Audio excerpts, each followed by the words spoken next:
Isa na namang LGBTQ ang sumubok kung ano rin ang maging reaksyon o itatawag sa kanya ng iba.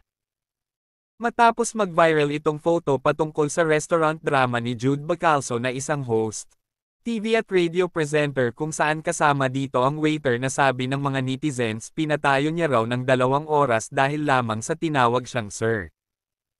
Si Miss Deliciousness isang komedyante at influencer na mayroong 1.3 million na followers sa Facebook, ay gumawa ng isang sitwasyon na kung saan tinanong niya ang isang lalaki sa ilog para lamang malaman kung ano rin ang itatawag sa kanya ng sinasabing lalaki.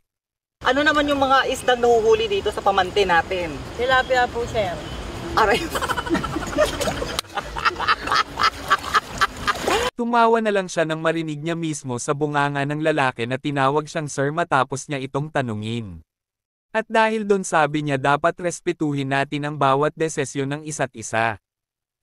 Kung ayaw talaga nila sumunod sa gusto natin, we have a nice approach to deal with every situation.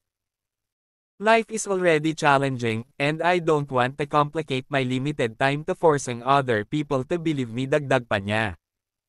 At ito lang palagi ang tinatatak niya sa isip niya.